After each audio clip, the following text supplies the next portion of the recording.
ஒருமுறை சந்திரகுப்தர் நதிக்கரையில் மிகவும் சோகமாக அமர்ந்திருந்தார்.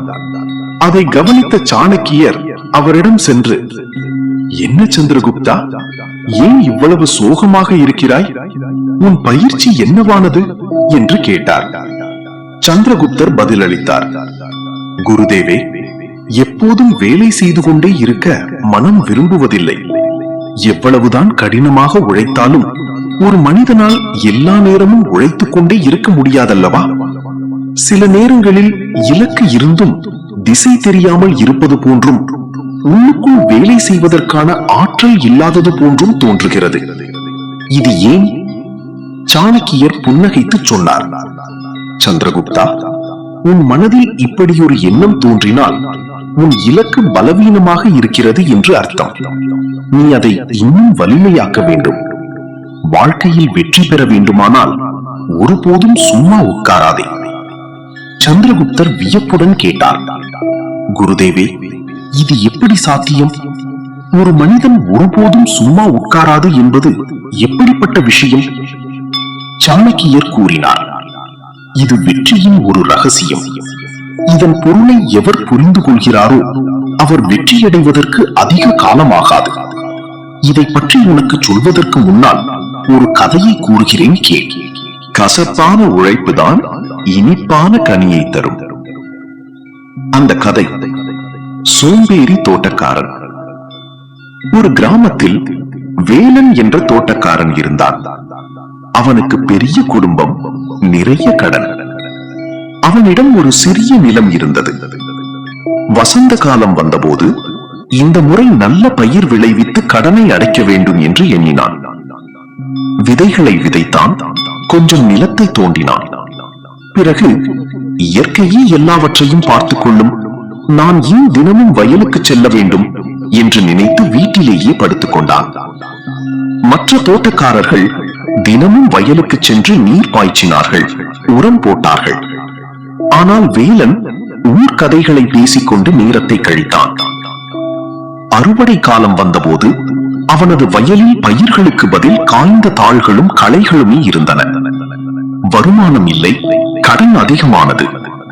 நான் சரியான நேரத்தில் உழைத்திருந்தால் இன்று என் தானிய கிடங்கு நிறைந்திருக்குமே என்று அவன் வருந்தினான். சந்திரகுப்தா, வெற்றியின் 7 சூத்திரங்கள் சொல்கிறேன் கேள். 1. மற்றவர்களை விட உன் மீது கவனம் செலுத்து. மற்றவர்களை பற்றி அதிகம் சிந்திப்பவன் மனக்குழப்பத்தில் ஆழ்ந்து விடுவான். அவன் எப்படி என்னை விட முன்னேறினான் என்ற எண்ணம் உன்னை தளர்வடைய செய்யும். உன் வளர்ச்சி மற்றும் உன் இலக்கில் மட்டும் கவனம் செலுத்து. 2.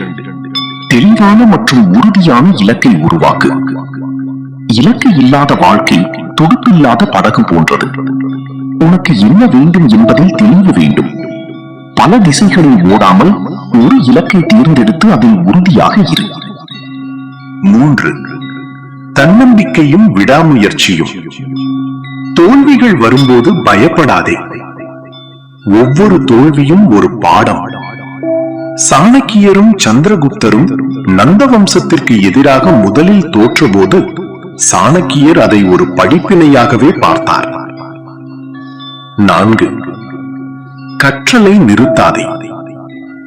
புத்தகங்கள், மனிதர்கள் மற்றும் உன் தவறுகளில் இருந்து தினமும் புதிய விஷயங்களை கற்றுக்கொள்.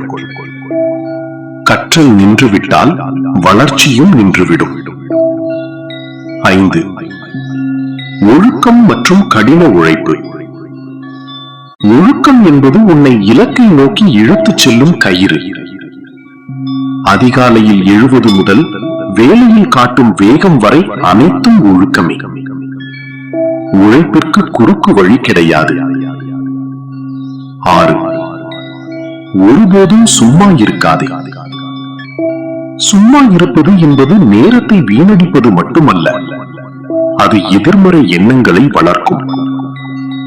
வேலை இல்லாத நேரத்தில் புதிய திறன்களை வளர்த்துக்கொள்.